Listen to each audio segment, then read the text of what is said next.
Hidup harmonis bersama alam menjadi salah satu prinsip kehidupan masyarakat Dayak di berbagai kampung di Kalimantan, Indonesia. Dengan memiliki bentangan alam dan hutan yang luas, mereka memadukan sebuah budaya dan tradisi kehidupan mereka dengan memanfaatkan kekayaan alam yang sudah ada sejak lama.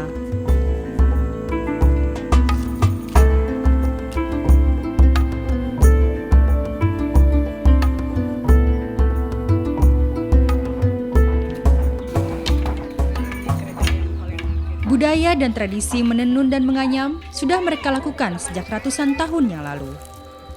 Awalnya, mereka menganyam dan menenun hanya untuk memenuhi kebutuhan mereka sehari-hari. Hasil anyaman dipakai untuk keperluan kegiatan di ladang, sedangkan tikar untuk kebutuhan rumah tangga. Hasil tenunan dipakai untuk upacara adat atau kegiatan-kegiatan kebudayaan. Bahan-bahan untuk membuat anyaman ataupun kain tenun dulu masih banyak tersedia di dalam hutan di sekitar mereka. Di tengah maraknya pembukaan kawasan hutan untuk dikonversi menjadi perkebunan skala besar ataupun pertambangan, beberapa masyarakat Dayak masih melakukan budaya menganyam dan menenun. Mereka juga menyadari sepenuhnya ancaman akan berkurangnya bahan baku untuk kerajinan tangan ini. Kebiasaan menganyam itu ada sejak ada Dayak. Karena menganyam itu bahagian daripada kepentingan kehidupan masyarakat adat Dayak di Kalimantan. Karena itu kami sebagai penerus suku Dayak pada generasi ini ingin sekali membudidayakan tanaman-tanaman yang terkait dengan anyam-anyaman. Kalau dulu hanya disesuaikan dengan kebutuhan. Nah, di dalam perkembangan zaman ternyata sudah mulai bergeser ke komersil. Nah, pada saat ada pembeli, jumlah pengrajin berkembang pesat. Pada saat saya dulu masih remaja ya, tidak ada usaha lain di kampung ini. Dan orang tua kita juga usahanya menganyam.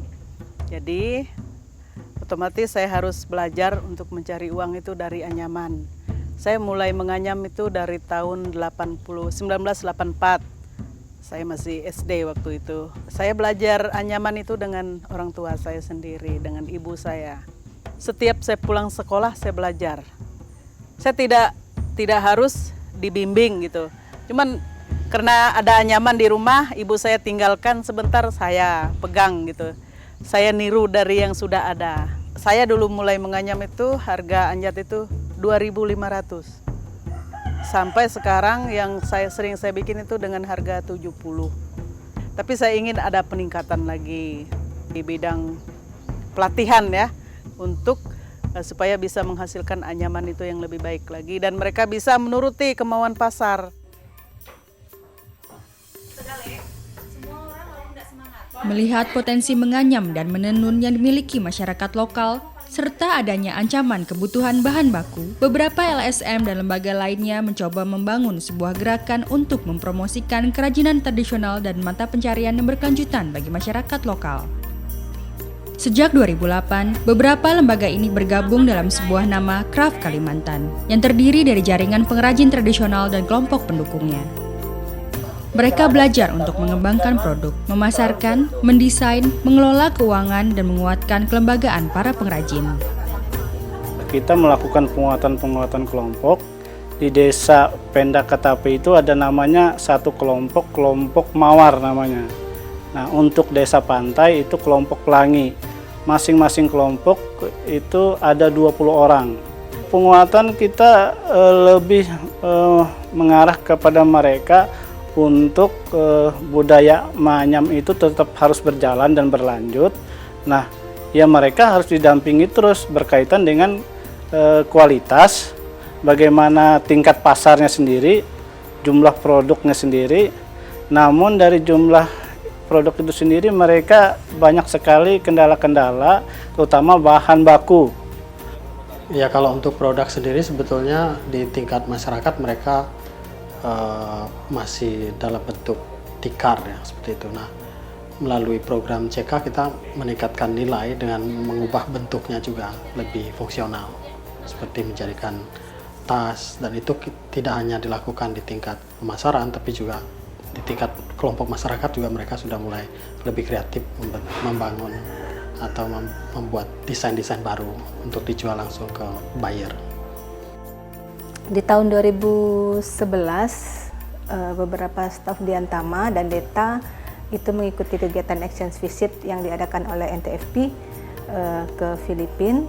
Kami belajar banyak tentang bagaimana mengelola suatu unit bisnis, prosedur, bagaimana promosi, bagaimana pengembangan produk juga, dan bagaimana lebih meningkatkan kerjasama dengan kelompok-kelompok masyarakat.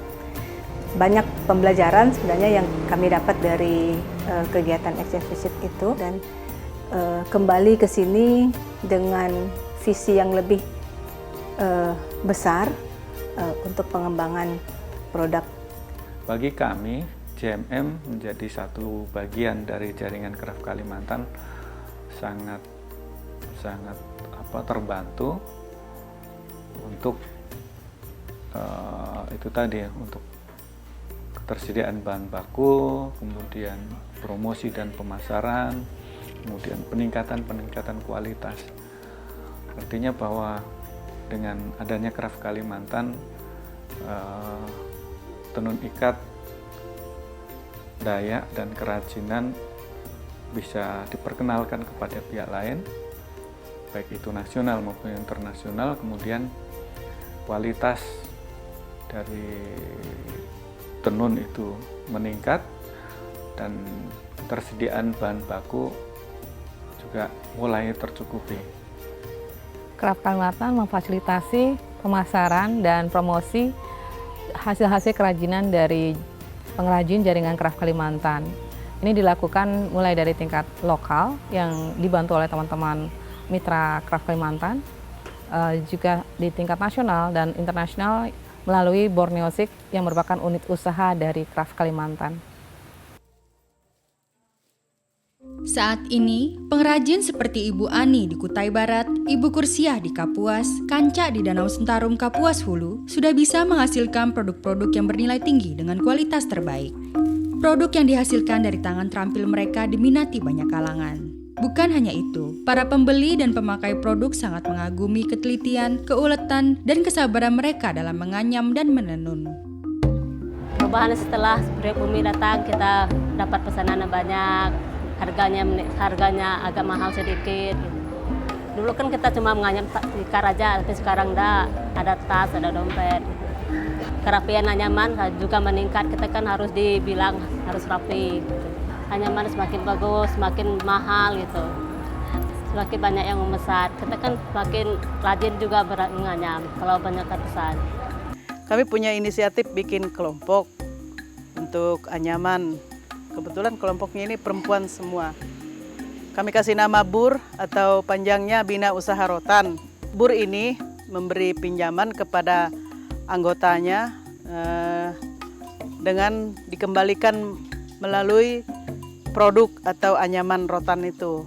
Tidak dengan uang ya, tapi anyaman yang dikembalikan yang sudah berbentuk seperti anjat tanpa bunga.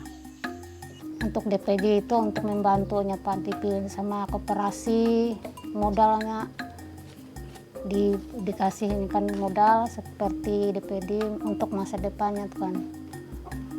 Sekarang udah banyak mereka mau belajar lagi. Kalau di Kumpai Merah tuh, kalau ada pesanan kata mereka bawa ke sini, kami ingin katanya.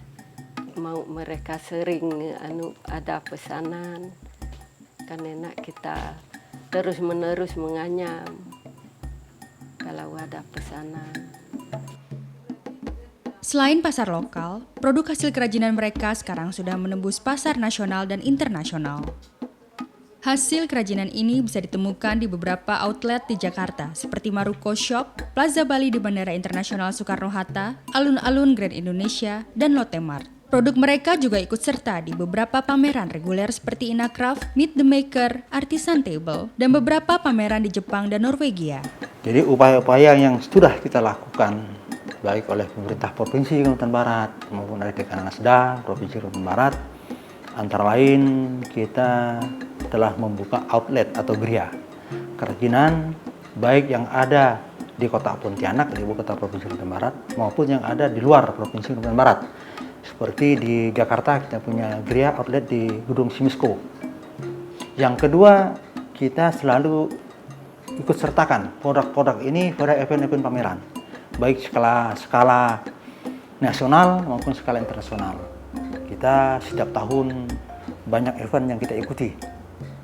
Kenapa kami menyediakan ruang khusus tentang tenun ikat, bahwa tenun ikat Sintang mendapat penghargaan Upakarti dari Pak SBY, Presiden kita, mendapat prestasi bahwa handmade terbaik. Dan untuk tenun ikat sendiri bukan hanya dipasarkan di dalam negeri khususnya di Sintang, tetapi juga sudah ke internasional. Biasanya turis-turis datang, memang yang dibeli justru yang pewarnaan alam. Jadi kalau tenun ikat Sintang sudah sampai ke Amerika, bahkan di ruang pamer tekstil di Museum Tropen Museum itu juga tenun ikat kita terwakili di sana gitu. Dari hutan, sebuah karya dan produk bernilai tinggi dihasilkan. Ancaman terbesar dalam budaya menenun sebenarnya salah satunya adalah mereka kesulitan untuk memperoleh bahan pewarna alam. Karena hampir semua lahan yang dulunya tempat tumbuh pewarna alam itu sekarang sudah berubah fungsi menjadi lahan perkebunan kelapa sawit dan sebagian besar itu, sehingga alternatif yang kita lakukan bersama dengan mereka adalah kita membudidayakan tanaman pewarna alam melalui kelompok-kelompok pengrajin di tiap-tiap kampung. Saya bersama ibu-ibu di Dusun Sep Pendek ini menanam mengkudu karena pewarnaan alam untuk kain, karena kita sekarang nggak perlu nggak banyak lagi menggunakan pewarna kimia, jadi pewarnaan alam ini sekarang diperbanyak gitu. Kenapa orang kampung menamatkan hutan ini? Karena di seputaran sini tidak ada sisa hutan lagi. Dulunya memang banyak hutannya sini, cuma sekarang sudah habis dimasuki sawit. Sekarang inilah satu-satunya hutan yang masih tersisa. Dan disinilah tempat pewarna anyaman-anyaman dan akar-akar yang masih bisa diambil hasilnya untuk orang bikin anyaman. Rencananya memang hutan ini memang tidak mau diganggu oleh orang luar lagi, jadi kenang-kenangan di masa depan untuk anak cucu kita nanti.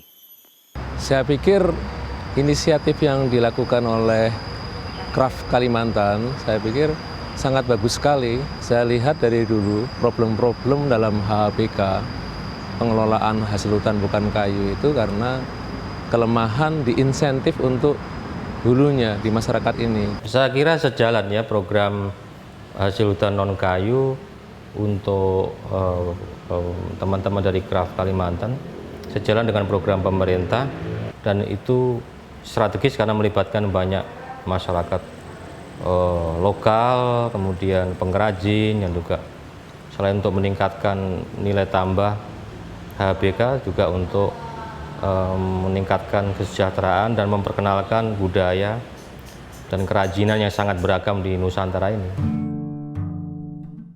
Dengan model kerajinan yang berkelanjutan dan tetap menjaga hutan. Secara tidak langsung, konsumen Craft Kalimantan telah membantu menyelamatkan hutan Indonesia dan membantu meningkatkan ekonomi masyarakat lokal yang tinggal di sekitar kawasan hutan tersebut dengan mengembalikan kebanggaan dan budaya menganyam dan menenun. Saya setuju banget dengan program